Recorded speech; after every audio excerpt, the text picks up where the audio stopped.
माननीय प्रधानमंत्री जी,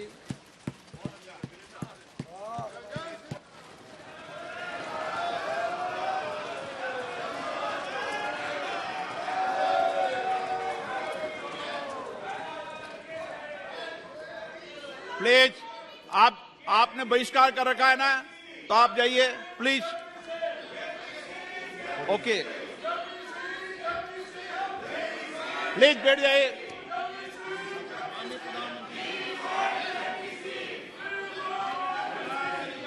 माननीय अध्यक्ष जी, एक मिनट बैठिए।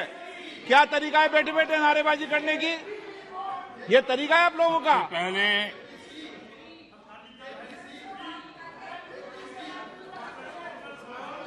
देखिए माननीय सदस्य, मैं पुनः आपको चेतावनी दे रहा हूं, नहीं तो मुझे नेम करना पड़ेगा आपको।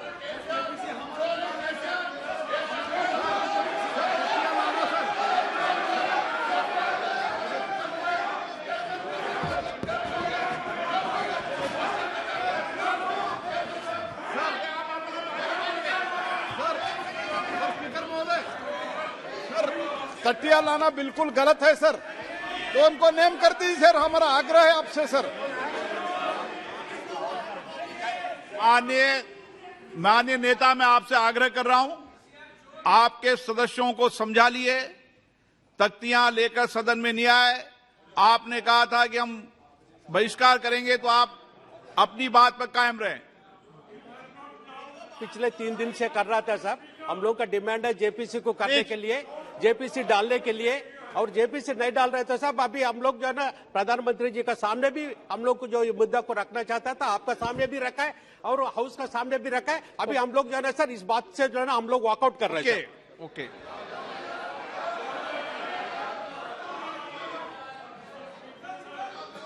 बैठ जाइए आप।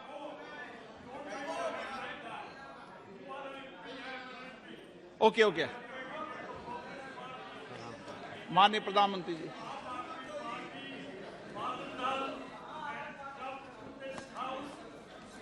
आदरणीय अध्यक्ष जी, सबसे पहले बजट पे मैं राष्ट्रपति जी के अभिभाषण पर धन्यवाद करता हूं, और ये मेरा सौभाग्य रहा है कि मुझे पहले भी कई बार राष्ट्रपति जी के अभिभाषण पर धन्यवाद करने का अवसर मिला है।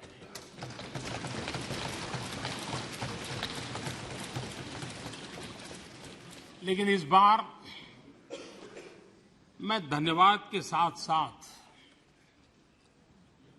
राष्ट्रपति महोदया जी का अभिनंदन भी करना चाहता हूं।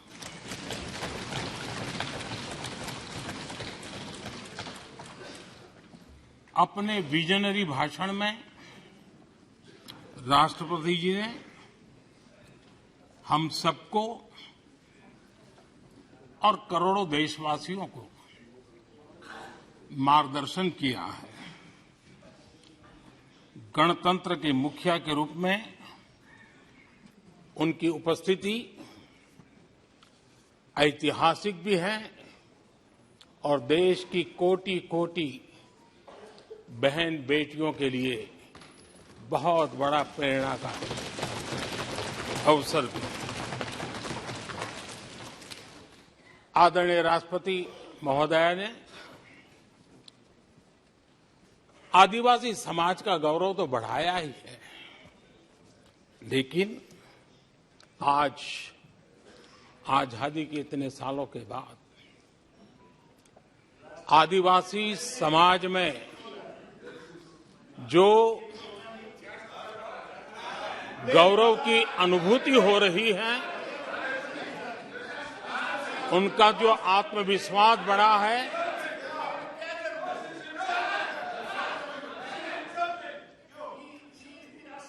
और इसके लिए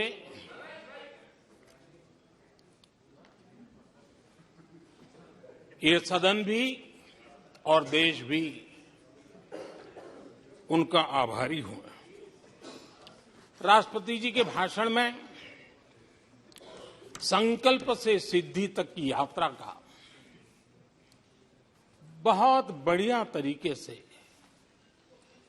एक खाका खींचा गया। एक प्रकार से देश को अकाउंट भी दिया गया, इंस्पिरेशन भी दिया गया।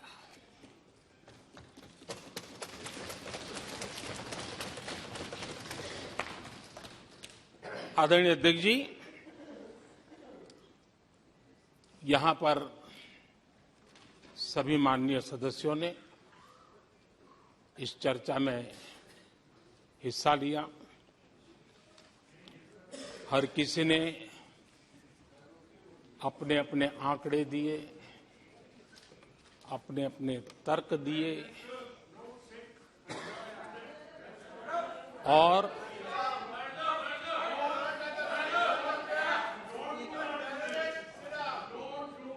अपनी रुचि, प्रवृत्ति, प्रकृति के अनुसार सबने अपनी बातें रखी और जब इन बातों को गौर से सुनते हैं, उसे समझने का जब प्रयास करते हैं,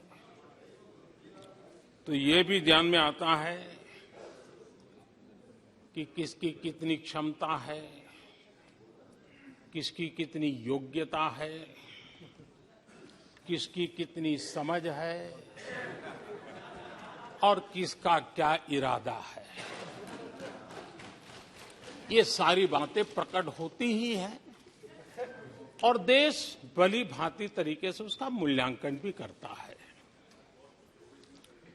मैं चर्चा में शामिल सभी माननीय सदस्यों का हृदय से आभार व्यक्त करता हूं, लेकिन मैं देख रहा था कल कुछ लोगों के भाषण के बाद पूरा इकोसिस्टम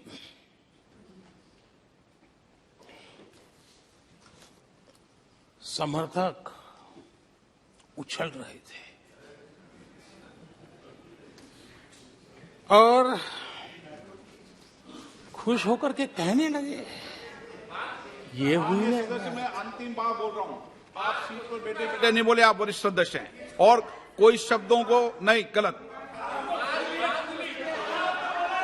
आप चुप रहिए। नो नो,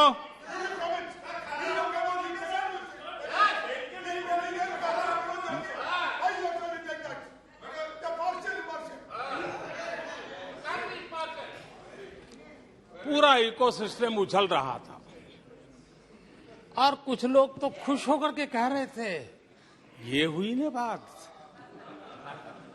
बड़ा, शायद नींद भी अच्छी आई होगी, शायद आज उठ भी नहीं पाए होंगे।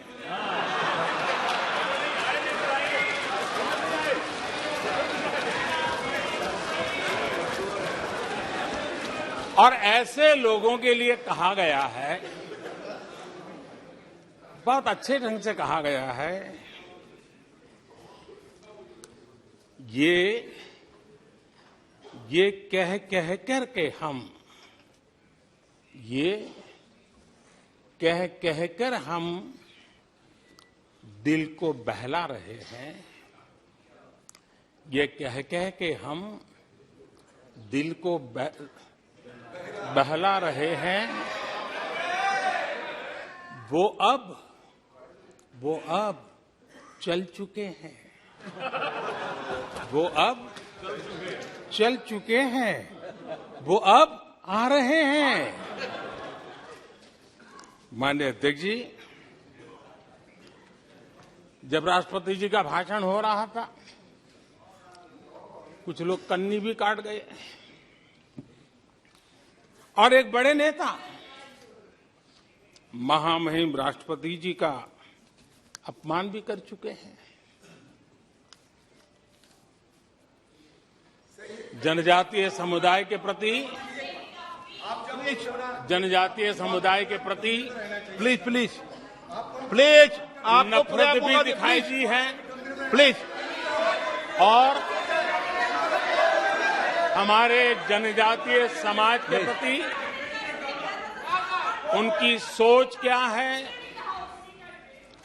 देखिए, सदन सदन के तरीके से चलेगा।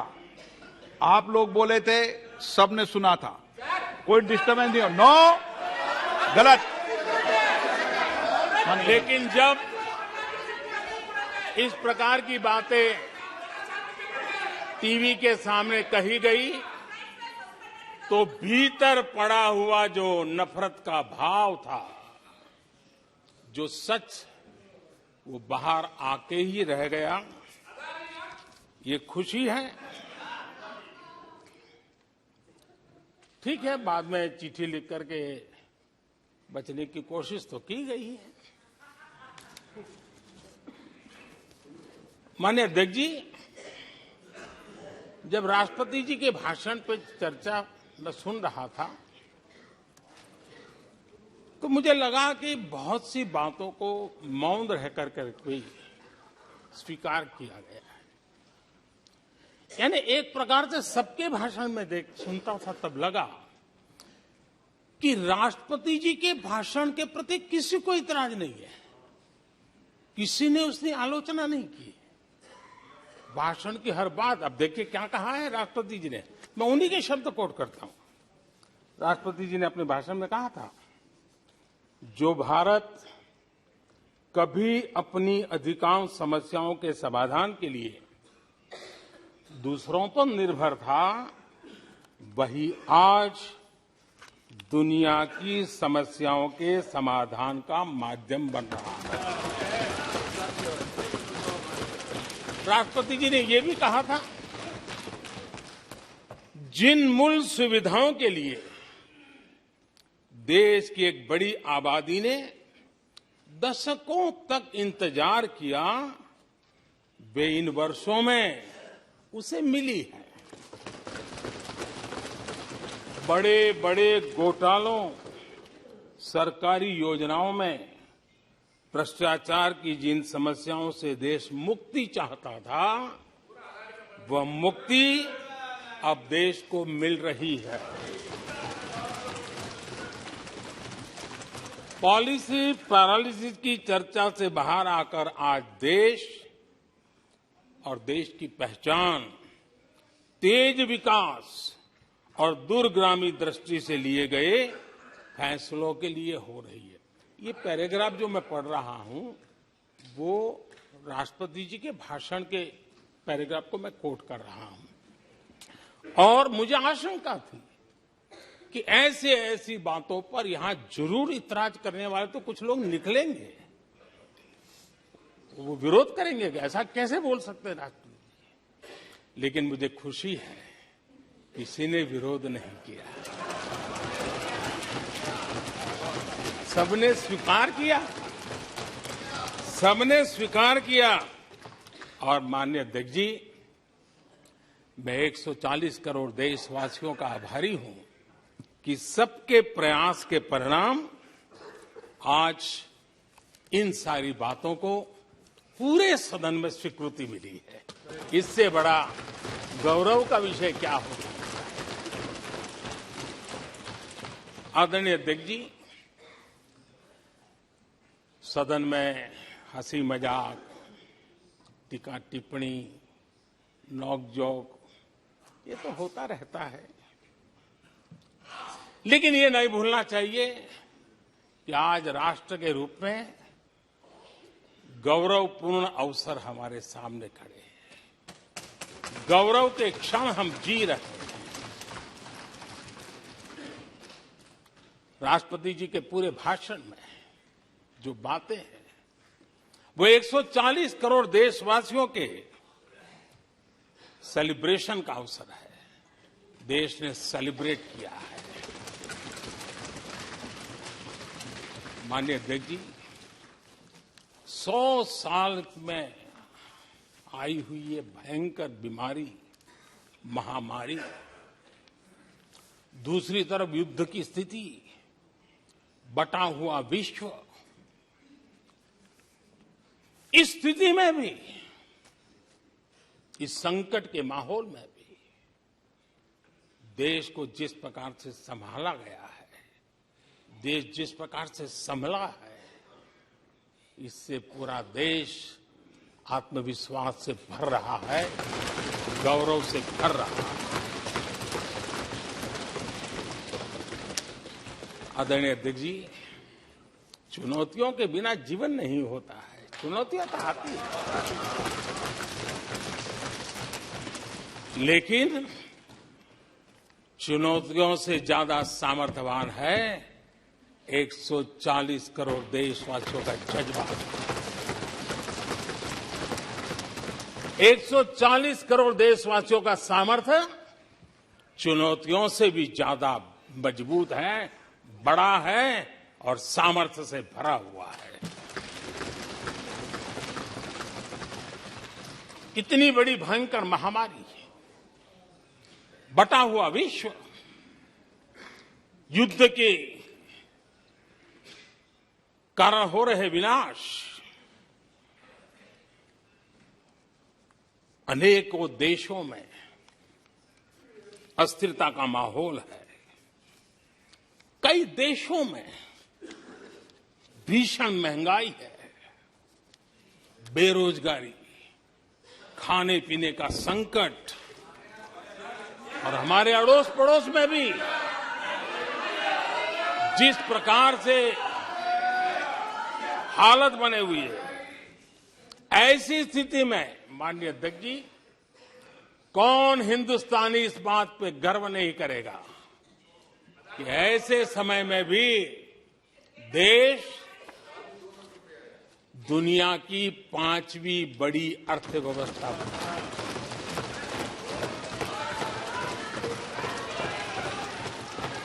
आज पूरे विश्व में भारत को लेकर के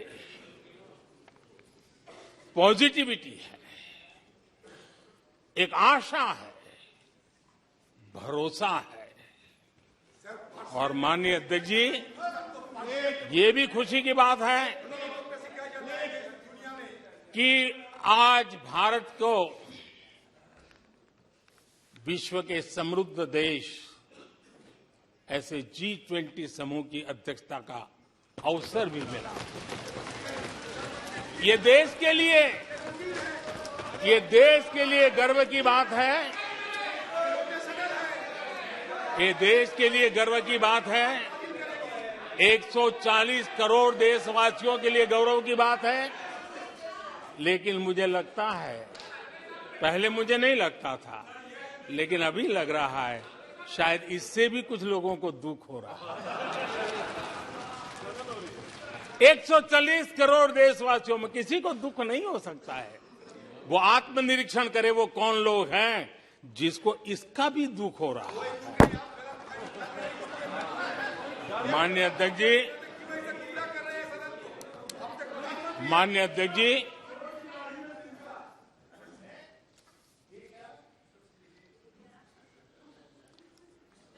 आज दुनिया की हर विश्वसनीय संस्था,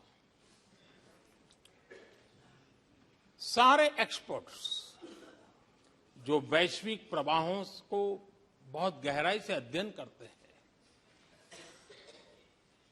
जो भविष्य का अच्छे से अनुमान भी लगा सकते हैं, उन सबको आज भारत के प्रति बहुत आशा है, विश्वास है और बहुत एक मात्रा में उमंग भी है। और आखिर ये सब क्यों?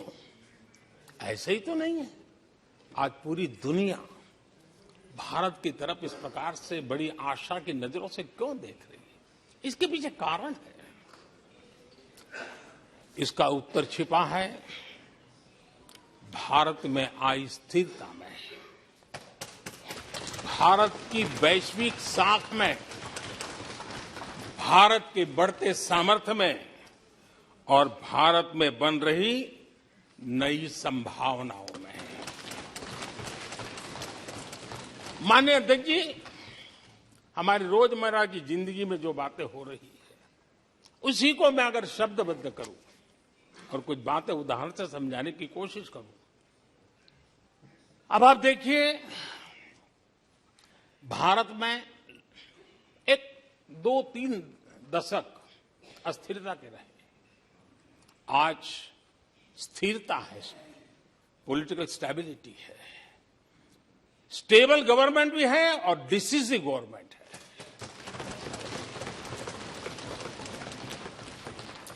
और उसका भरोसा स्वाभाविक होता है। एक निर्णायक सरकार, एक पूर्ण बहुमत से चलने वाली सरकार, वो राष्ट्र हित में फैसले लेने का सामर्थ्य रखती है। और ये वो सरकार है, रिफॉर्म आउट ऑफ कंपल्सन नहीं, रिफॉर्म आउट ऑफ कन्विक्शन हो रहे हैं। और हम इस मार्ग पर हटने वाले नहीं, हम चलते रहेंगे। देश को समय की मांग के अनुसार जो चाहिए वो देते रहेंगे। माननीय अध्यक्ष जी, एक और उदाहरण की तरफ मैं जाना चाहूंगा। इस कोरोना काल में मेड इन इंडिया वैक्सीन तैयार हुई। भारत ने दुनिया का सबसे बड़ा वैक्सीनेशन अभियान चलाया। और इतना ही नहीं, अपने करोड़ों नागरिकों को मुफ्त वैक्सीन के टीके लगाए। इतना ही नहीं, 150 से ज्यादा देशों को इस संकट के समय हमने जहां जरूरत थी वहां दवाई पहुंचाई, जहां जरूरत थी वहां वैक्सीन पहुंचाई। और आज विश्व के कई देश हैं जो भारत के विषय में इस बात पर बड़े गौरव से विश्व के मंच पर धन्यवाद करते हैं, भारत का गौरवगान करते हैं। उसी प्रकार से तीसरे एक पहलू की तरफ ध्यान देते हैं। इसी संकट काल में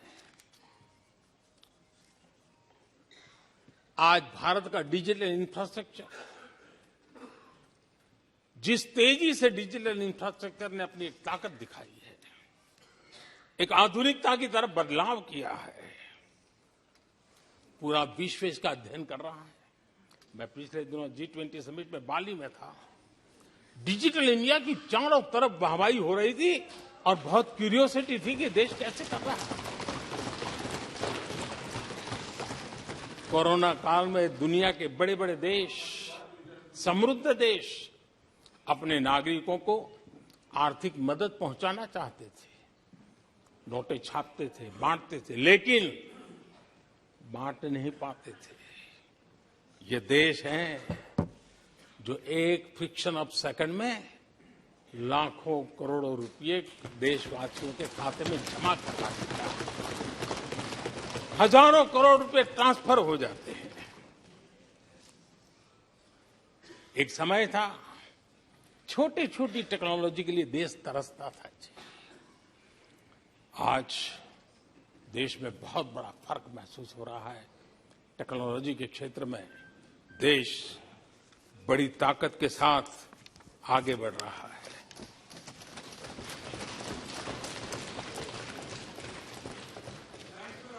कोविन, दुनिया के लोग अपने वैक्सीनेशन का सर्टिफिकेट भी दे नहीं पाते जी।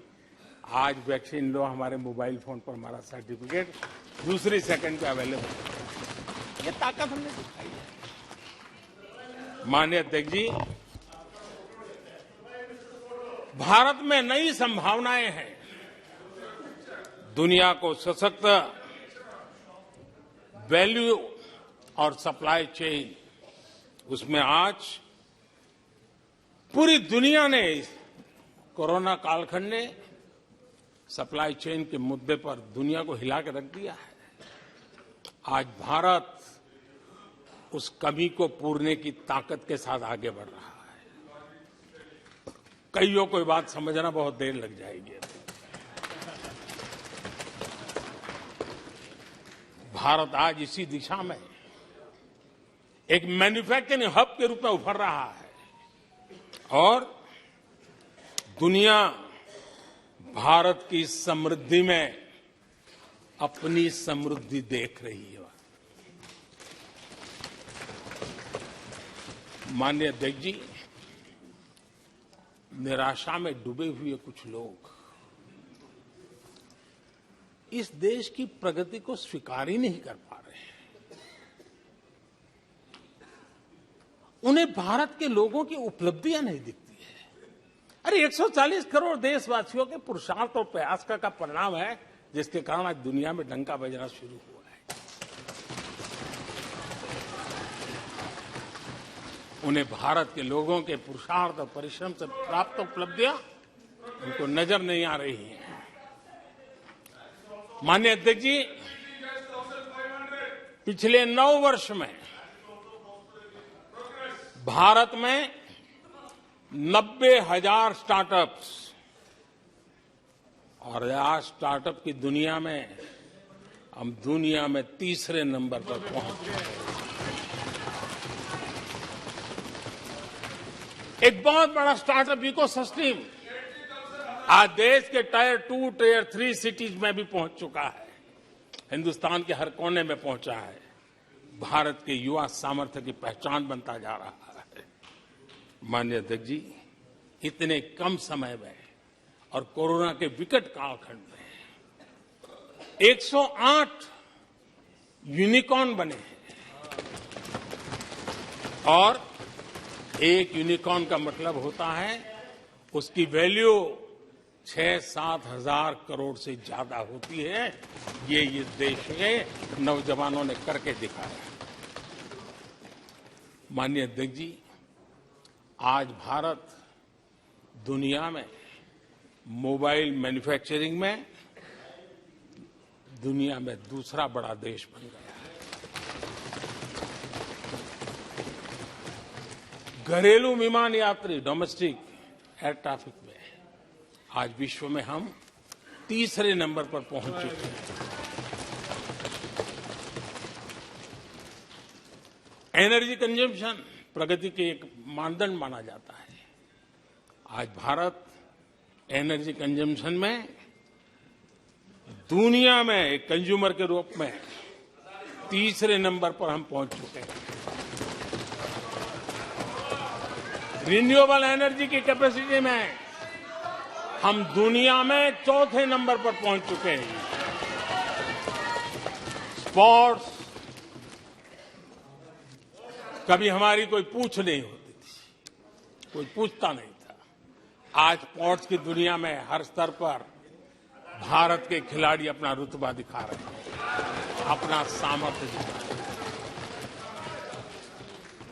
एजुकेशन समेत हर क्षेत्र में आज भारत आगे बढ़ रहा है। पहली बार, माननीय अध्यक्ष जी, गर्व होगा, पहली बार हायर एजुकेशन में एनरोलमेंट वालों की संख्या 4 करोड़ से ज्यादा हो गई। इतना ही नहीं, बेटियों की भी भागीदारी बराबर होती जा रही है।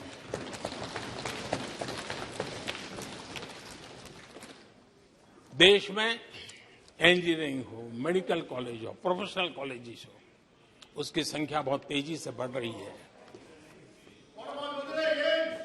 स्पोर्ट्स के अंदर भारत का परचम ओलंपिक हो, कॉमनवेल्थ हो, हर जगह पे हमारे बेटे, हमारी बेटियों ने शानदार प्रदर्शन किया है। माननीय अध्यक्ष जी, किसी भी भारतीय को ऐसी अनेक बातें मैं गिना सकता हूं। राष्ट्रपति जी ने अपने भाषण में कई बातें कही हैं। देश में हर स्तर पर, हर क्षेत्र में, हर सोच में आशा ही आशा नजर आ रही है।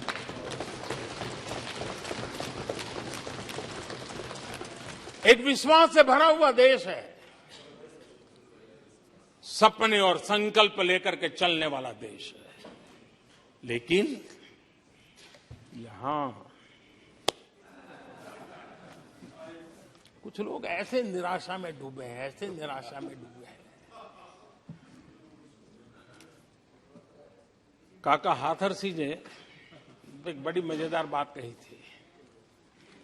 काका हाथरसी ने कहा था, आगा पीछा देखकर क्यों होते गमगीन, जैसी जिसकी भावना वैसा दिखे सीन।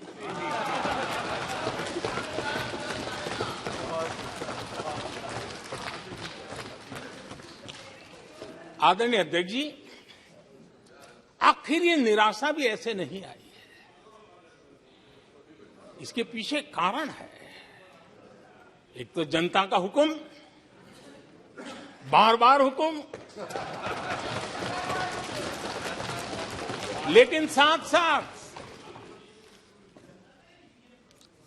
इस निराशा के पीछे जो अंतर मन में पड़ी हुई चीज है, जो चैन से सोने नहीं देती है, और क्या है?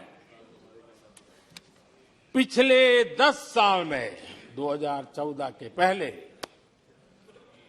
2004 से 14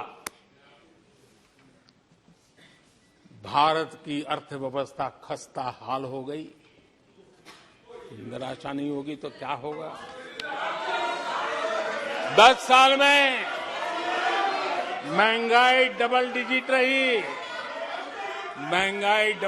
रही, और इसलिए कुछ अगर अच्छा होता है तो निराशा और उभर करके आती है। और जिन्होंने बेरोजगारी दूर करने के वादे किए थे,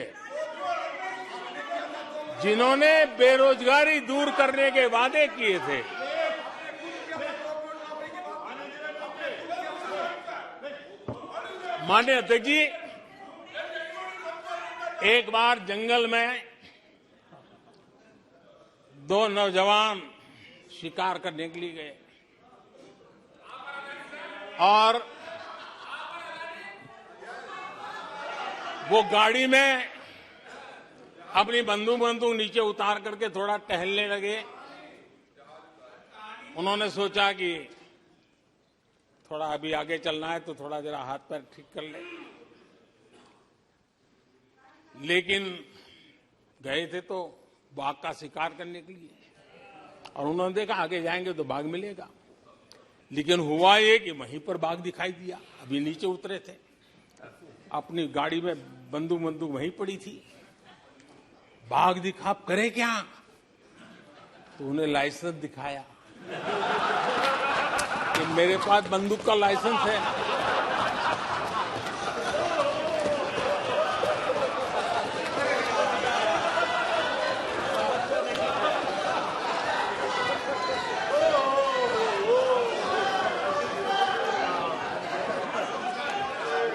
इन्होंने भी बेरोजगारी दूर करने के नाम पर एक कानून दिखाया, वो कानून बना दिया है। अरे देखो, कानून बना दिया है। ये इनके तरीके हैं, पल्ला झाड़ दिया। 4 से 14 आजादी के इतिहास में सबसे घोटालों का दशक रहा, सबसे घोटाले।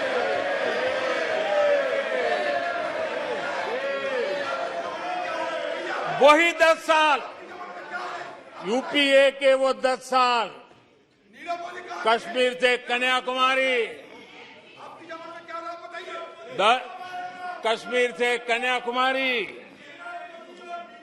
भारत के हर कोने में आतंकवादी हमलों का सिलसिला चलता रहा।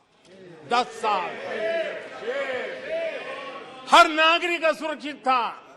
चारों तरफ यही सूचना रहती थी कि कोई अनजानी चीज को हाथ मत लगाना, अनजानी चीज से दूर रहना, वही खबरें रहती थी। 10 साल में जम्मू कश्मीर से लेकर नॉर्थ ईस्ट तक हिंसा ही हिंसा, देश उसका शिकार हो गया था। उस 10 साल में भारत की आवाज ग्लोबल प्लेटफॉर्म पर इतनी कमजोर थी कि दुनिया सुनने तक तैयार नहीं। आदरणीय अध्यक्ष जी, इनकी निराशा का कारण ये भी है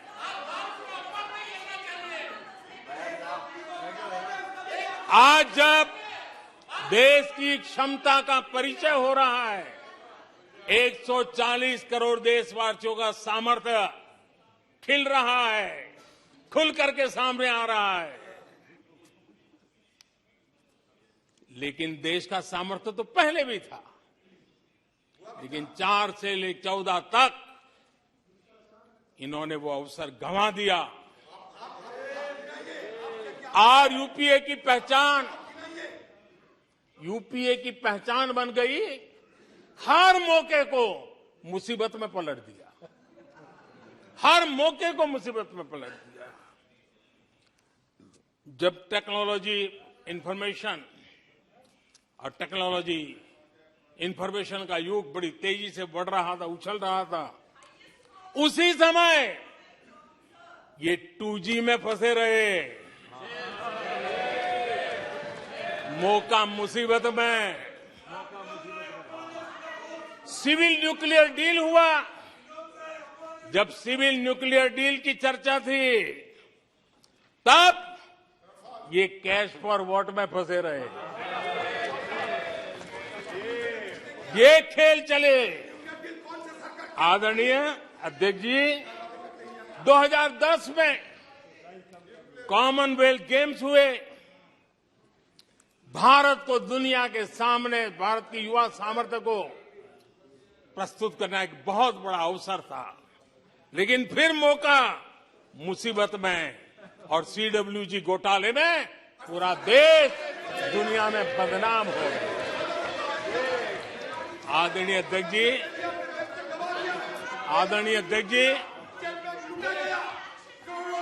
सदी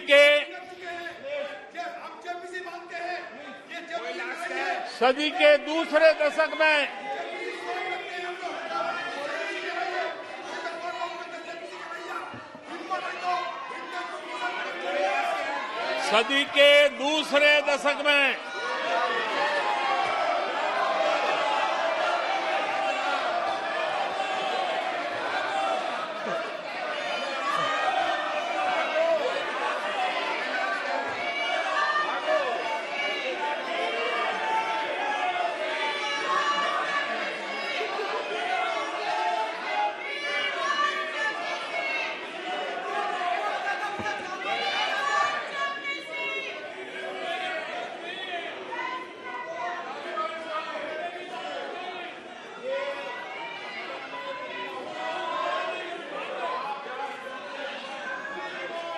उचित नहीं है, ये संसदीय परंपराओं के अनुरूप नहीं है।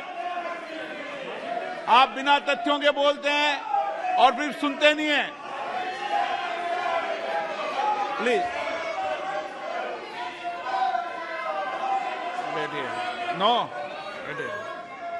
बैठिए। No no no no no. आदरणीय अध्यक्ष जी, ऊर्जा का किसी भी देश के विकास में अपना एक महात्म्य होता है, और जब दुनिया में भारत की ऊर्जा शक्ति के उभार की दिशा में चर्चा की जरूरत थी, इस सदी के दूसरे दशक में हिंदुस्तान की चर्चा ब्लैकआउट के नाते हुई। पूरे विश्व में ब्लैकआउट के वो दिन चर्चा के केंद्र में आ गए। कोयला घोटाला चर्चा में आ गया। आदरणीय अध्यक्ष जी, देश पर इतने आतंकी हमले हुए, 2008 के हमलों को कोई भूल नहीं सकता है, लेकिन आतंकवाद पर सीना तान कर आंख में आंख मिला करके हमले करने का सामर्थ्य नहीं था, उसे चुनौती को चुनौती देने की ताकत नहीं थी, और उसके कारण आतंकवादियों के हौसले बुलंद होते गए और पूरा देश 10 साल तक खून बहता रहा मेरे देश के निर्दोष लोगों का। वो दिन गए थे। आदरणीय अध्यक्ष जी, जब एलओसी एलएसी भारत के सामर्थ्य की ताकत का अवसर रहता था, उस समय डिफेंस डील को लेकर के हेलीकॉप्टर घोटाले और सत्ता को कंट्रोल करने वाले लोगों के नाम उसमें चिन्हित हो गए। आदरणीय अध्यक्ष जी, जब देश के लिए जरूरत थी और निराशा के मूल में ये चीजें पड़ी हुई है, सब उभर करके आ रहा है। आदरणीय अध्यक्ष जी, इस बात को हिंदुस्तान हर पल याद रखेगा कि 2014 के पहले का जो दशक था, द लॉस्ट डेकेड के रूप में जाना जाएगा, और इस बात को इनकार नहीं कर सकते कि 2030 का जो दशक है, ये इंडिया डेकेड है पूरे विश्व के लिए। आदरणीय अध्यक्ष जी, थैंक यू शशि जी।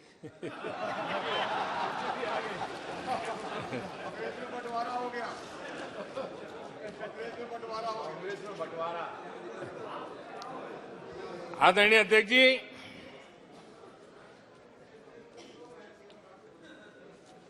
लोकतंत्र में आलोचना का बहुत महत्व मैं मानता हूं, और मैं हमेशा मानता हूं कि भारत जो कि मदर ऑफ डेमोक्रेसी है, सदियों से हमारे यहां लोकतंत्र हमारी रगों में पनपा हुआ है, और इसलिए मैं हमेशा मानता हूं कि आलोचना एक प्रकार से लोकतंत्र की मजबूती के लिए, लोकतंत्र के संवर्धन के लिए, लोकतंत्र के स्पिरिट के लिए आलोचना एक शुद्धि यज्ञ है। उस रूप में हम आलोचना को देखने वाले हैं। लेकिन दुर्भाग्य से बहुत दिनों से मैं इंतजार कर रहा हूं, कोई तो मेहनत करके आएगा, कोई तो एनालिसिस करके कोई आलोचना करेगा ताकि देश को कुछ लाभ हो। लेकिन 9 साल आलोचना ने आरोपों में गंवा दिए जिन्होंने, सिवाय आरोप, गाली गलौज, कुछ भी बोल दो, इसके सिवाय कुछ नहीं किया। गलत आरोप। और हाल ये चुनाव हार जाओ, ईवीएम खराब, दे दो गाली। चुनाव हार जाओ, चुनाव आयोग को गाली दे दो। क्या तरीका है? अगर कोर्ट में फैसला पक्ष में नहीं आया तो सुप्रीम कोर्ट को गाली दे दो, उसकी आलोचना कर दो। अगर भ्रष्टाचार की जांच हो रही है, अगर भ्रष्टाचार की जांच हो रही है,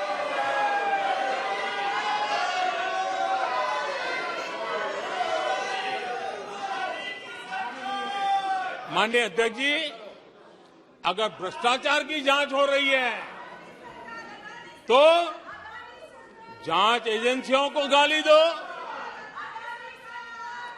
अगर सेना पराक्रम करे, सेना अपना शौर्य दिखाए और वो नैरेटिव देश के जन जन के अंदर एक नया विश्वास पैदा करे, तो सेना की आलोचना करो, सेना को गाली दो, सेना पर आरोप करो।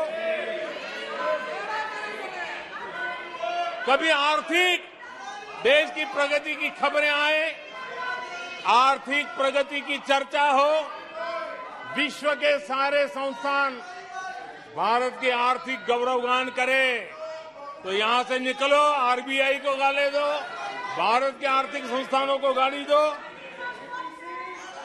आदरणीय अध्यक्ष जी, हमने 9 साल देखा है माननीय कंस्ट्रक्टिव क्रिटिसिज्म की जगह। माननीय आप सदन के नेता हैं, आप माननीय सदस्यों को समझा दें। लोकतंत्र के लिए जिसकी ये आवश्यकता है, संसदीय परंपरा के अनुरूप नहीं है कि बैठे बैठे बोलें। नो, गलत, नो, नो, आपने भी बोला है, गलत तरीका है ये। नो, बैठ जाइए, गलत तरीका है। ना, जब सदन के नेता बोल रहे हैं तो आपको मर्यादा से सुनना चाहिए। प्लीज बैठिए। माननीय प्रधानमंत्री जी। माननीय अध्यक्ष जी, पिछले 9 साल हमने देखा है कुछ लोगों की बैंकरप्सी को देखा है कि कंस्ट्रक्टिव क्रिटिसिज्म की जगह कंपल्सिव क्रिटिक्स ने ले ली है, और ये कंपल्सिव क्रिटिक्स इसी में डूबे हुए हैं, खोए हुए हैं। माननीय अध्यक्ष जी, सदन में भ्रष्टाचार की जांच करने वाली एजेंसियों के बारे में बहुत कुछ कहा गया, और मैंने देखा कि बहुत सारे विपक्ष के लोग इस विषय में सूर मिला रहे थे। मिले मेरा तेरा सूर।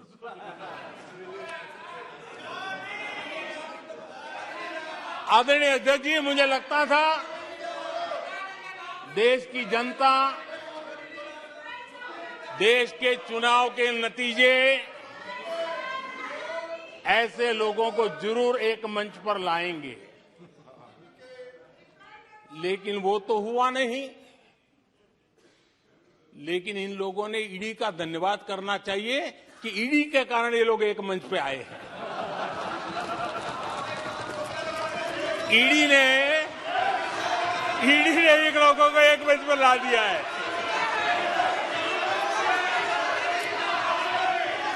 और इसलिए जो काम देश के मतदाता नहीं कर पाए,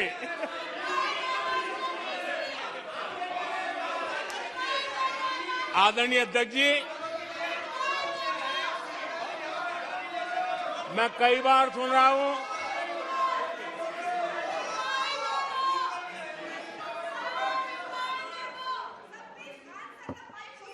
माननीय अध्यक्ष जी, मैं कई बार सुन रहा हूं यहां कुछ लोगों को हार्वर्ड स्टडी का बड़ा क्रेज है।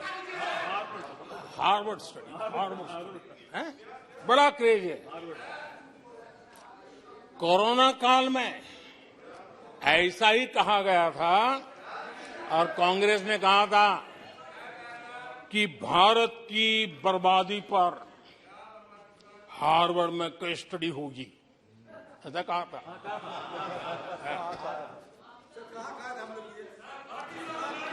और कल फिर सदन में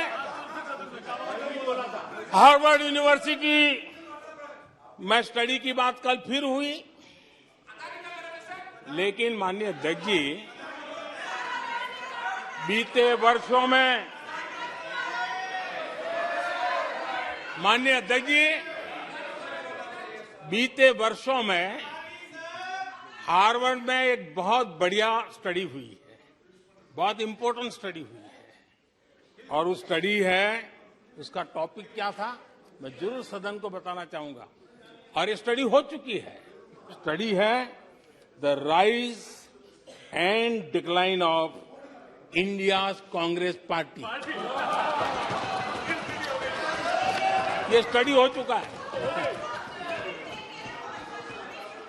और मुझे विश्वास है अध्यक्ष जी, मुझे विश्वास है भविष्य में कांग्रेस की बर्बादी पर सिर्फ हार्वर्ड नहीं, बड़े बड़े विश्वविद्यालयों में अध्ययन होना ही होना है, और डुबाने वाले लोगों पर भी होने वाला है। आदरणीय अध्यक्ष जी, मैं ऐसे लोगों के लिए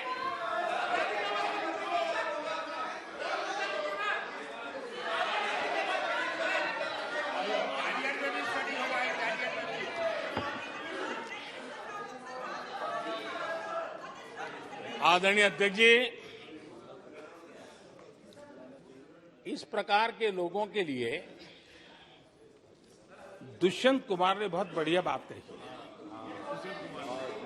और दुष्यंत कुमार ने जो कहा है बहुत फिट बैठता है। उन्होंने कहा है तुम्हारे पांव के नीचे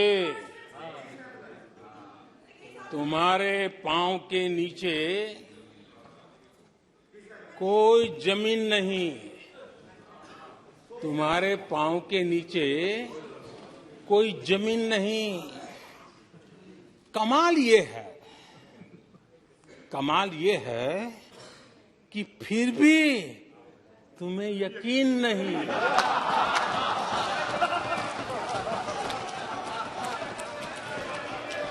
माननीय अध्यक्ष जी,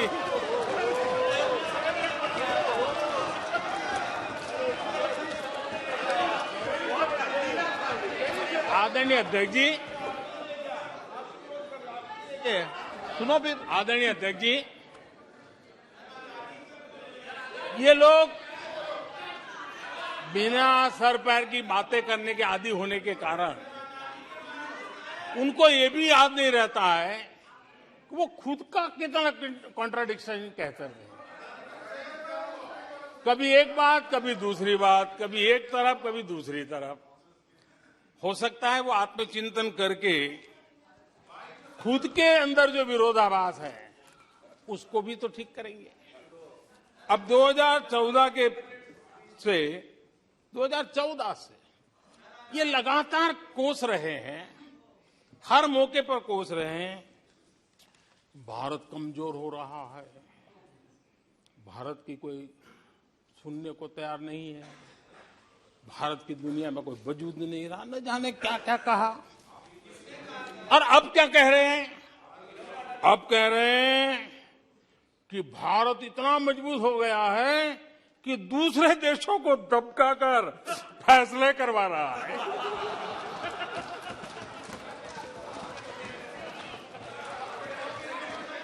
अरे पहले ये तो तय करो भाई कि भारत कमजोर हुआ है कि मजबूत हुआ है। माननीय अध्यक्ष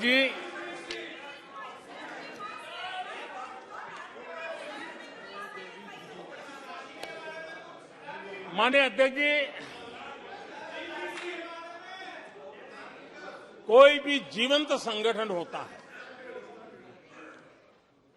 अगर एक जीवंत व्यवस्था होती है, जो जमीन से जुड़ी हुई व्यवस्था होती है, वे जनता जनार्दन में क्या चलता है, लोगों के अंदर उसका चिंतन करता है, उससे कुछ सीखने की कोशिश करता है और अपनी राह भी समय रहते हुए बदलता रहता है।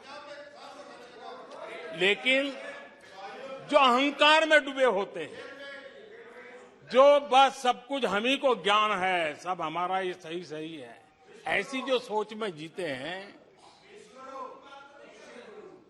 उनको लगता है कि मोदी को गाली दे करके ही हमारा रास्ता निकलेगा। मोदी पर झूठे अनाप शनाप कीचड़ उछाल करके ही रास्ता निकलेगा। अब 22 साल बीत गए, वो गलतफहमी पाल करके बैठे हुए हैं।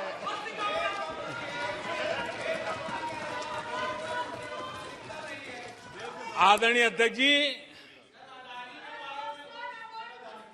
मोदी पे भरोसा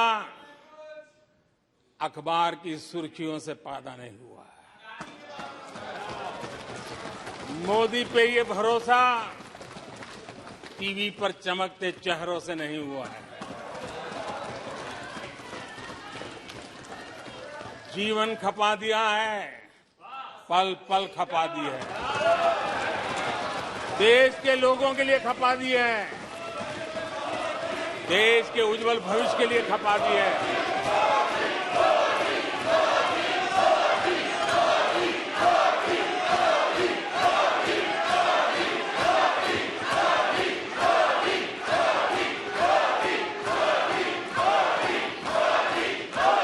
आदरणीय अध्यक्ष जी,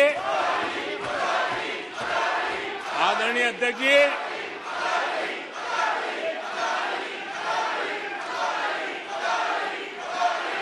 आदरणीय अध्यक्ष जी,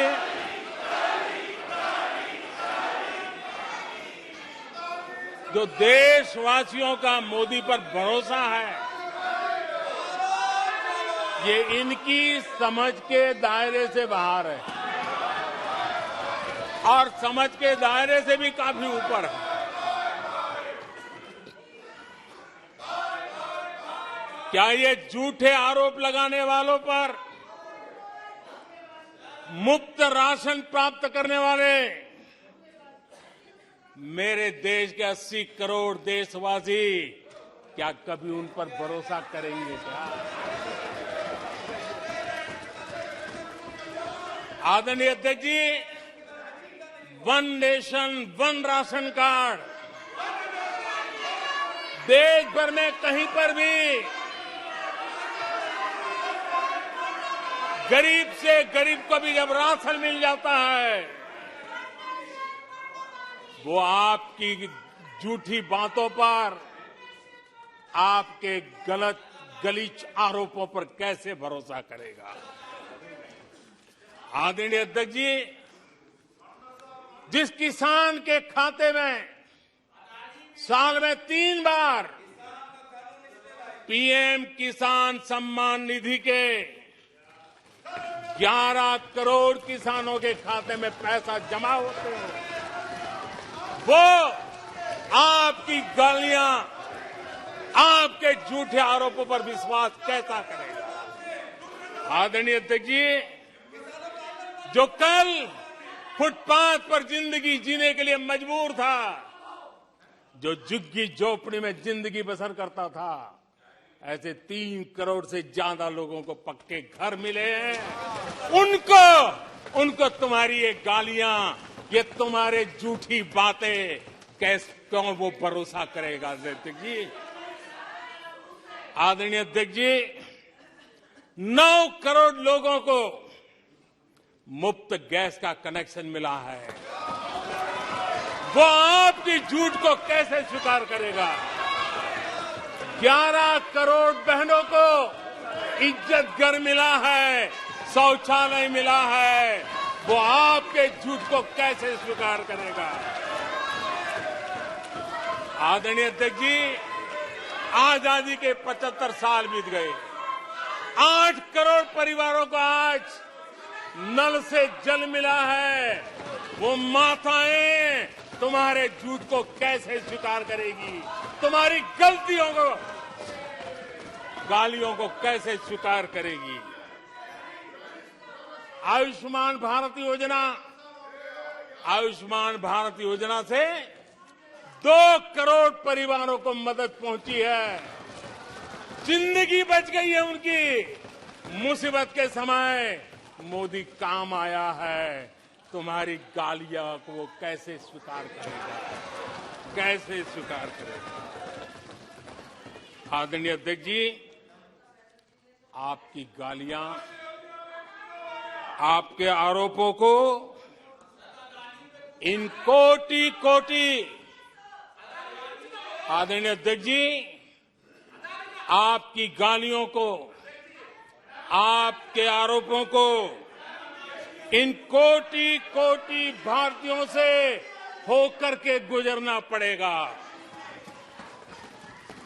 जिनको दशकों तक मुसीबतें में जिंदगी जीने के लिए तुमने मजबूर किया। आदरणीय अध्यक्ष जी, कुछ लोग अपने लिए, अपने परिवार के लिए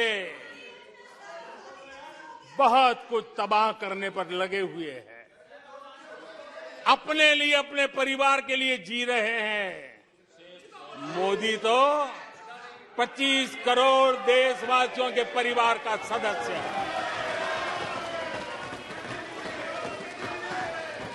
आदरणीय अध्यक्ष जी, 140 करोड़ देशवासियों के आशीर्वाद, ये मेरा सबसे बड़ा सुरक्षा कवच है, और गालियों के शस्त्र से, झूठ के शस्त्रास्त्रों से इस सुरक्षा कवच को कभी तुम भेद नहीं सकते हो। वो विश्वास का सुरक्षा कवच है और इन शस्त्रों से तुम कभी भेद नहीं सकते हो। आदरणीय अध्यक्ष जी,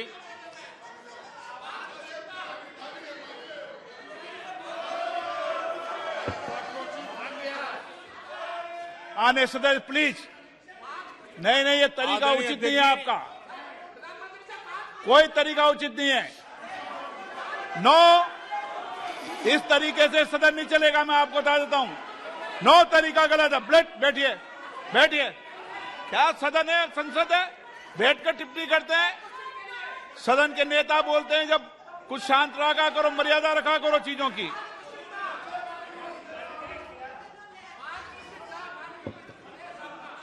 आदरणीय अध्यक्ष जी, हमारी सरकार कुछ बातों के लिए प्रतिबद्ध है। समाज के वंचित वर्ग को वरीयता, उस संकल्प को लेकर के हम जी रहे हैं, उस संकल्प को लेकर के चल रहे हैं। दशकों तक दलित, पिछड़े, आदिवासी जिस हालत में उनको छोड़ दिया गया था, वो सुधार नहीं आया जो संविधान निर्माताओं ने सोचा था, जो संविधान निर्माताओं ने निर्दिष्ट किया था। 2014 के बाद गरीब कल्याण योजनाओं का सर्वाधिक लाभ मेरे इन्हीं परिवारों को मिला है।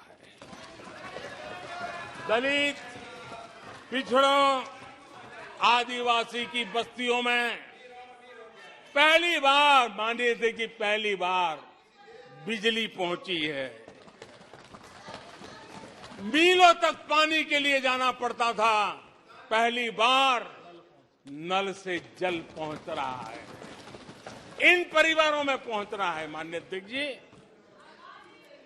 अनेक परिवार, कोटि कोटि परिवार पहली बार पक्के घर में आज जा पाए हैं, वहां रह पाए हैं।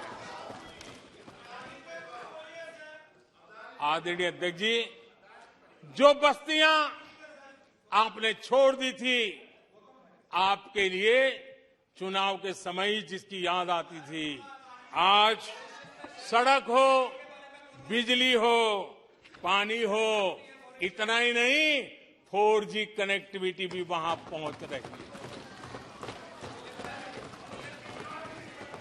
आदरणीय अध्यक्ष जी, पूरा देश गौरव कर रहा है। आज एक आदिवासी राष्ट्रपति के रूप में जब देखते हैं, पूरा देश गौरवगान कर रहा है। आज देश में आदि जाति समूह के नर नारी, जिन्होंने मातृभूमि के लिए जीवन तर्पण कर दिए, आजादी के जंग का नेतृत्व किया, उनका पुण्य स्मरण आज हो रहा है और हमारे आदिवासियों का गौरव दिवस मनाया जा रहा है। और हमें गर्व है कि ऐसी महान हमारे आदिवासी परंपरा के प्रतिनिधि के रूप में एक महिला देश का नेतृत्व कर रही है, राष्ट्रपति के रूप में काम कर रही है। हमने उनका हक दिया है। आदरणीय जी,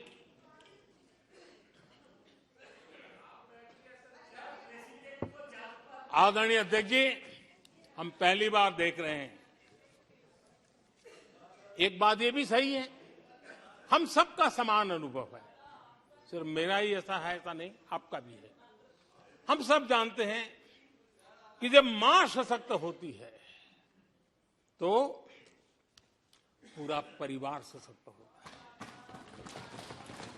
जब मां सशक्त होती है तो परिवार सशक्त होता है, परिवार सशक्त होता है तो समाज सशक्त होता है, और तभी जाकर के देश सशक्त होता है।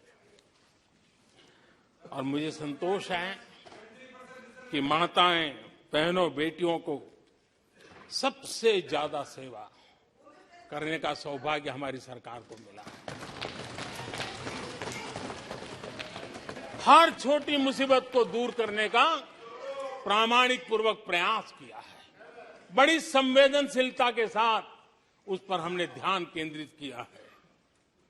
आदरणीय अध्यक्ष जी, कभी कभी मजाक उड़ाया जा रहा है, ऐसा कैसा प्रधानमंत्री है, लाल किले पर से टॉयलेट की बातें करता है, बड़ी मजाक उड़ाई गई। आदरणीय अध्यक्ष जी,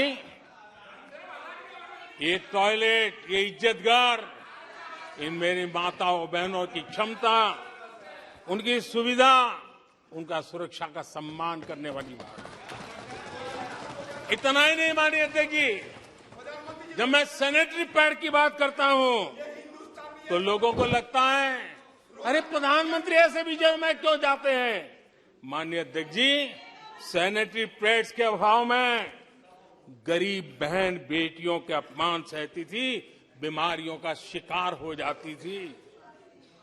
माताओं बहनों को धुएं में दिन के कई घंटे बिताने पड़ते थे, उनका जीवन धुएं फंसा रहता था, उसे मुक्ति दिलाने का काम उन गरीब माताओं बहनों को करने का सौभाग्य हमें मिला है। जिंदगी खप जाती थी, आधा समय पानी के लिए, आधा समय केरोसिन की लाइन के अंदर खपे रहते थे। आज उससे मुक्ति देने का संतोष, उन माताओं बहनों को मुक्ति देने का संतोष।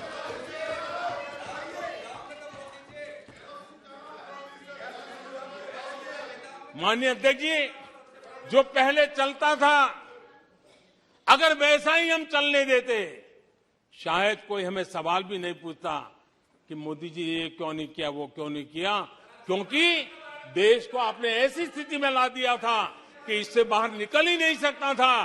वैसी निराशा में देश को झोंक कर रखा हुआ था। हमने उज्ज्वला योजना से धुएं से मुक्ति दिलाई, जल जीवन से पानी दिया, बहनों के सशक्तिकरण के लिए काम किया। 9 करोड़ बहनों को सेल्फ हेल्प ग्रुप, स्वयं सहायता समूह से जोड़ना, माइनिंग से लेकर के डिफेंस तक, आज माताओं बहनों को, बेटियों को अवसर खोल दिए हैं। ये खोलने का काम हमारी सरकार ने किया है। आदरणीय अध्यक्ष जी, इस बात को हम याद करें, वोट बैंक की राजनीति ने देश के सामर्थ्य को कभी कभी बहुत बड़ा गहरा धक्का पहुंचाया है, और उसी का परिणाम है कि देश में जो होना चाहिए, जो समय पे होना चाहिए था, उसमें काफी देर हो गई। आप देखिए, मध्यम वर्ग, लंबे समय तक मध्यम वर्ग को पूरी तरह नकार दिया गया, उसकी तरफ देखा तक नहीं गया। एक प्रकार से वो मान के चला कि हमारा कोई नहीं, अपने ही बलबूते पर जो हो सकता है करते चलो। वो अपनी पूरी शक्ति बेचारा खपा देता था। लेकिन हमारी सरकार, एनडीए सरकार ने मध्यम वर्ग की ईमानदारी को पहचाना है, उन्हें सुरक्षा प्रदान की है, और आज हमारा परिश्रमी मध्यम वर्ग देश को नई ऊंचाई पर ले जा रहा है। सरकार के विभिन्न योजनाओं से मध्यम वर्ग को कितना लाभ हुआ है, माननीय अध्यक्ष जी, मैं उदाहरण देता हूं। 2014 से पहले जीबी डेटा, क्योंकि आज युग बदल चुका है, ऑनलाइन दुनिया चल रही है, हर एक के हाथ में मोबाइल पड़ा हुआ है, कुछ लोगों के जेब फटे हुए हो तो भी मोबाइल तो होता ही है। आदरणीय अध्यक्ष जी, 2014 के पहले जीबी डेटा की कीमत 250 रुपया थी, आज सिर्फ 10 रुपया, आज सिर्फ 10 रुपया। आदरणीय अध्यक्ष जी, एवरेज हमारे देश में एक नागरिक एवरेज 20 जीबी का उपयोग करता है। अगर उस हिसाब को मैं लगाऊं तो एवरेज एक व्यक्ति का 5,000 रुपया बचता है। आदरणीय अध्यक्ष जी, 5,000 रुपया बचता है। आदरणीय अध्यक्ष जी, जन औषधि स्टोर आज पूरे देश में आकर्षण का कारण बने हैं, क्योंकि मध्यम वर्ग का परिवार, उसको अगर परिवार में सीनियर सिटीजन है, डायबिटीज जैसी बीमारी है, तो 1,000, 2,000, 2,500, 3,000 की दवाई हर महीना लेनी पड़ती है। जन औषधि केंद्र में जो दवाई बाजार में 100 रुपए में मिलती है, जन औषधि में 10 रुपए 20 रुपए में मिलती है, आज 20,000 करोड़ रुपया मध्यम वर्ग का जन औषधि के कारण बचा है। माननीय अध्यक्ष जी, हर मध्यम वर्गीय परिवार की एक सपना रहता है खुद का घर बने, और अर्बन इलाके में होम लोन के लिए बड़ी व्यवस्था करने का काम हमने किया, और रेरा का कानून बनाने के कारण जो कभी इस प्रकार के तत्व मध्यम वर्ग की मेहनत की कमाई को सालों तक डुबो कर रख देते थे, उसमें से मुक्ति दिला करके उसको एक नया विश्वास देने का काम हमने किया, और उसके कारण खुद का घर बनाने की उसकी सहूलियत बढ़ गई है। आदरणीय अध्यक्ष जी, हर मध्यम वर्गीय परिवार को अपने बच्चों के भविष्य के लिए, उसके उच्च शिक्षा के लिए उसके मन में एक रहता है, मंसूबा रहता है। वो चाहता है आज जितनी मात्रा में मेडिकल कॉलेजेस हो, इंजीनियरिंग कॉलेज हो, प्रोफेशनल कॉलेजों की संख्या बढ़ाई गई है, सीटें बढ़ाई गई हैं, उसने मध्यम वर्ग के एस्पिरेशन को बहुत उत्तम तरीके से एड्रेस किया है। उसको विश्वास होने लगा है कि उनके बच्चों का उज्जवल भविष्य निर्धारित है। आदरणीय अध्यक्ष जी, देश को आगे बढ़ाना है तो भारत को आधुनिकता की तरफ गए बिना कोई चारा नहीं, और समय की मांग है कि अब समय नहीं गंवा सकते, और इसलिए हमने इंफ्रास्ट्रक्चर की तरफ बहुत बड़ा ध्यान दिया है। और ये भी माने स्वीकार होगा, भारत की एक जमाने में पहचान थी गुलामी के कालखंड के पहले। गुलामी के कालखंड के पहले ये देश आर्किटेक्चर के लिए, इंफ्रास्ट्रक्चर के लिए दुनिया में उसकी एक ताकत थी, पहचान थी। गुलामी के कालखंड में सारा नष्ट हो गया। देश आजाद होने के बाद वो दिन दोबारा में आएगा ऐसी आशा थी, लेकिन वो भी समय बीत गया। जो होना चाहिए था, जिस गति से होना चाहिए, जिस स्केल से होना चाहिए था, वो हम नहीं कर पाए। आज उसमें बहुत बड़ा बदलाव इस दशक में देखा जा रहा है। सड़क हो, समुद्री मार्ग हो, व्यापार हो, वाटरवेज हो, हर क्षेत्र में आज इंफ्रास्ट्रक्चर का कायाकल्प देख रहा है। हाईवे पर रिकॉर्ड निवेश हो रहा है। माननीय अध्यक्ष जी, दुनिया भर में आज चौड़ी सड़कों की बात होती थी, भारत में चौड़ी सड़कें, हाईवे, एक्सप्रेसवे आज देश की नई पीढ़ी देख रही है। भारत में वैश्विक स्तर के अच्छे हाईवे, एक्सप्रेस दिखे, इस दिशा में हमारा काम है। पहले रेलवे इंफ्रास्ट्रक्चर अंग्रेजों ने जो देकर के गए, उसी पर भी हम बैठे रहे, उसी को हमने अच्छा मान लिया, गाड़ी चलती थी। आदरणीय अध्यक्ष जी, वो समय था, आदरणीय अध्यक्ष जी, जो समय था, जिस प्रकार से अंग्रेजों छोड़ करके गए थे, उसी भाव में जीते रहे। और रेलवे की पहचान क्या बन गई थी? रेलवे यानी धक्का मुक्की, रेलवे यानी एक्सीडेंट, रेलवे यानी लेट लतीफ। यही यानी एक स्थिति थी। लेट लतीफ में एक कहावत बनी गई थी, रेलवे यानी लेट लतीफी। एक समय था हर महीने एक्सीडेंट होने वाली घटनाएं बार बार आती थी। एक समय था एक्सीडेंट एक किस्मत बन गई थी। लेकिन अब ट्रेनों के अंदर वंदे भारत की मांग, हर एमपी चिट्ठी लिखता है, मेरे यहां वंदे भारत चालू करो। आज रेलवे स्टेशनों का कायाकल्प हो रहा है, आज एयरपोर्ट का कायाकल्प हो रहा है। 70 साल में 70 एयरपोर्ट, 70 साल में 70 एयरपोर्ट, 9 साल में 70 एयरपोर्ट। देश में वाटरवेज भी बन रहा है। आज वाटरवेज पर ट्रांसपोर्टेशन हो रहा है। आदरणीय अध्यक्ष जी, देश आधुनिकता की तरफ बढ़े, इसके लिए आधुनिक इंफ्रास्ट्रक्चर को बल देते हुए, आदरणीय अध्यक्ष जी, मेरे जीवन में, सार्वजनिक जीवन में 4-5 दशक मुझे हो गए,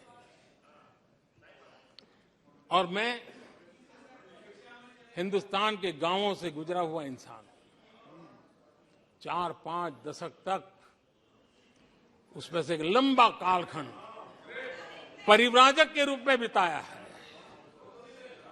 हर स्तर के परिवारों से बैठने उठने का, बात करने का अवसर मिला है और इसलिए भारत के हर भूभाग को समाज की हर भावना से परिचित हूं और मैं इसके आधार पर कह सकता हूं और बड़े विश्वास से कह सकता हूं कि भारत का सामान्य मानवी पॉजिटिविटी से भरा हुआ है।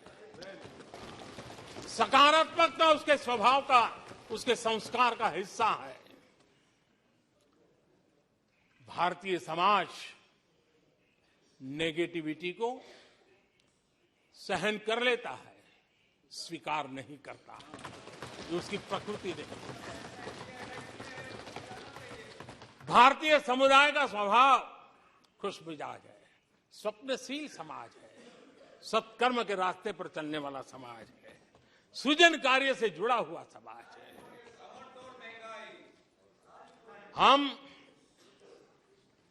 मैं आज कहना चाहूंगा, जो लोग सपने लेकर के बैठे हैं कि कभी यहां बैठते थे, फिर कभी मौका मिलेगा, ऐसे लोग जरा 50 बार सोचें,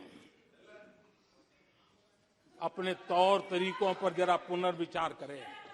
लोकतंत्र में आपको भी आत्मचिंतन करने की आवश्यकता है। आधार आज डिजिटल लेन देन का सबसे बड़ा महत्वपूर्ण अंग बन गया।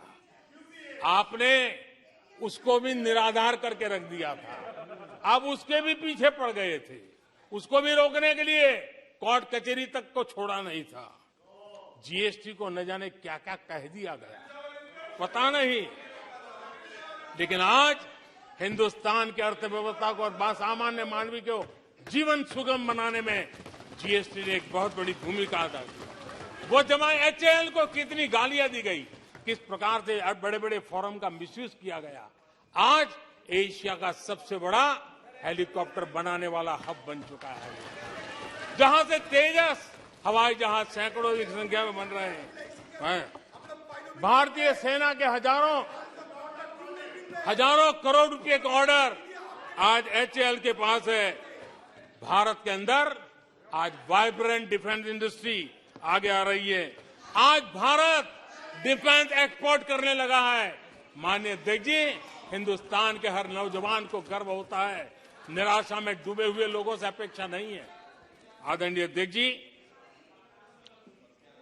आप जानते हैं भली भांति, समय सिद्ध कर रहा है, जो कभी यहां बैठते थे वो वहां जाने के बाद भी फेल हुए हैं। वहां जाने के बाद भी फेल हुए हैं और देश पास होता जा रहा है, डिस्टिंक्शन पे जा रहा है।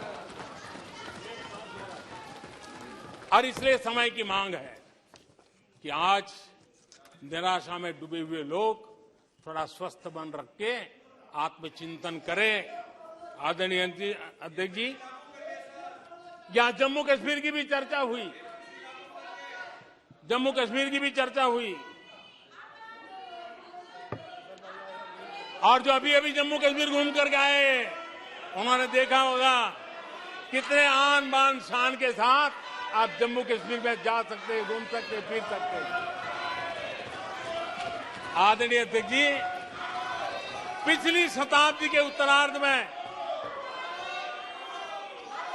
आदरणीय अध्यक्ष जी, पिछली शताब्दी के उत्तरार्ध में मैं भी जम्मू कश्मीर में यात्रा लेके गया था और लाल चौक में तिरंगा फहराने का संकल्प लेकर के चला था। और तब आतंकवादियों ने पोस्टर लगाए थे, आतंकवादियों ने पोस्टर लगाए थे उस समय, और कहा था कि देखते हैं किसने अपनी मां का दूध पिया है, जो लाल चौक में आके तिरंगा फहराता है। पोस्टर लगे थे। और उस दिन वो 24 जनवरी थी, मैंने जम्मू के अंदर बड़ी सभा में कहा था, अध्यक्ष जी, मैं पिछली शताब्दी की बात कर रहा हूं, और तब मैंने कहा था आतंकवादी कान खोल करके सुन ले। उस दिन मैंने कहा था आतंकवादी कान खोल करके सुन ले। 26 जनवरी को ठीक 11 बजे मैं लाल चौक पहुंचूंगा, बिना सिक्योरिटी आऊंगा, बुलेट प्रूफ जैकेट के बिना आऊंगा, और फैसला लाल चौक में होगा किसने अपनी मां का दूध पिया।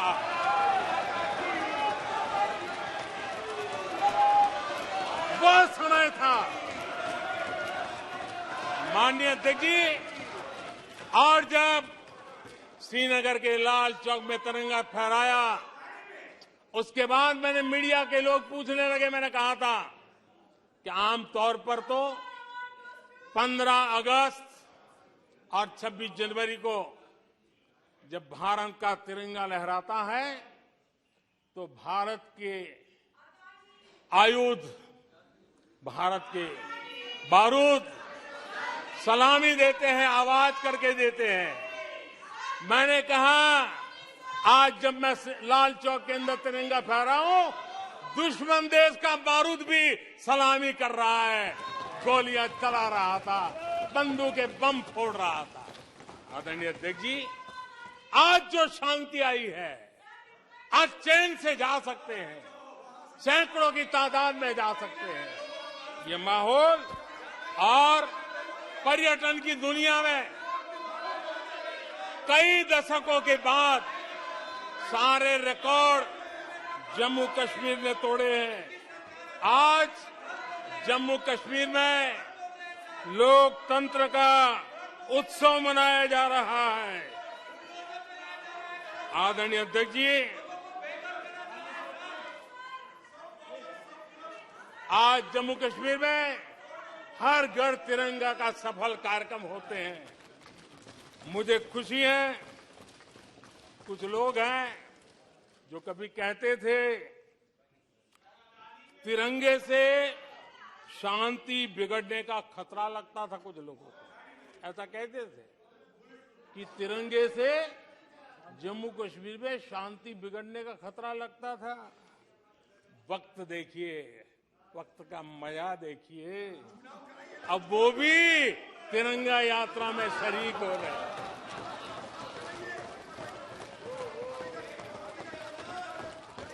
और आदरणीय अध्यक्ष जी, अखबारों में एक खबर आई थी जिसकी तरफ ध्यान नहीं गया होगा।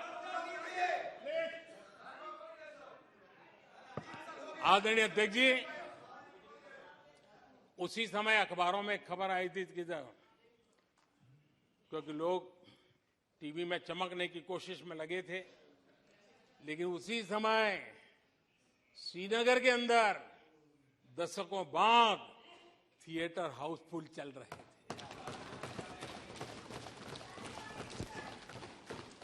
और अलगाववादी दूर दूर तक नजर नहीं आते थे। अब ये भी देश ने देखा है। आदरणीय अध्यक्ष जी, अभी हमारे साथी आकर ही हमारे माननीय सदस्य नॉर्थ ईस्ट के लिए कह रहे थे। मैं कहूंगा जरा एक बार नॉर्थ ईस्ट हो आइए। आपके जमाने का नॉर्थ ईस्ट और आज के जमाने का नॉर्थ ईस्ट, आधुनिक चौड़े हाईवे हैं, रेल की सुख सुविधा वाली सफर है, आप आराम से हवाई जहाज से जा सकते हैं। नॉर्थ ईस्ट के हर कोने में आज बड़ी, और मैं गर्व के साथ कहता हूं, आजादी का 75 साल मना रहे हैं, तब मैं गर्व से कहता हूं 9 साल में करीब 7500 7,500 7,500 जो हथियार के रास्ते पर चल पड़े थे, ऐसे लोगों ने सरेंडर किया और अलगाववादी प्रवृत्ति छोड़ करके मुख्य धारा में आने का काम किया है। आदरणीय अध्यक्ष जी, आज त्रिपुरा में लाखों परिवारों को पक्का घर मिला है, उसकी खुशी में मुझे शरीक होने का अवसर मिला। जब मैंने मैंने त्रिपुरा में हीरा योजना की बात कही थी, तब मैंने कहा था हाईवे, हाईवे, रेलवे और एयरवे, ये हीरा का आज सफलतापूर्वक त्रिपुरा की धरती पर मजबूती नजर आ रही है। त्रिपुरा तेज गति से आज भारत की विकास यात्रा का भागीदार बना है। आदरणीय अध्यक्ष जी, मैं जानता हूं सच सुनने के लिए भी बहुत सामर्थ्य लगता है।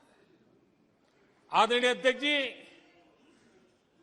झूठे गंदे आरोपों को सुनने के लिए भी बहुत बड़ा धैर्य लगता है और मैं इन सबका अभिनंदन करता हूं जिन्होंने धैर्य के साथ गंदी से गंदी बातें सुनने का ताकत दिखाई है। ये अभिनंदन के अधिकारी हैं। लेकिन जो सच सुनने का सामर्थ्य नहीं रखते हैं, वो कितनी निराशा की गर्त में डूब चुके होंगे, इसका देश आज सबूत देख रहा है। माननीय अध्यक्ष जी,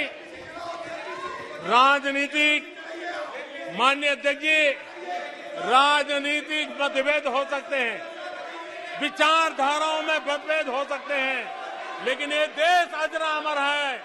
आओ हम चल पड़े 2047 आजादी के 100 साल मनाएंगे, एक विकसित भारत बना के रहेंगे, एक सपना लेकर के चले, एक संकल्प लेकर के चले, पूरे सामर्थ्य के साथ चले।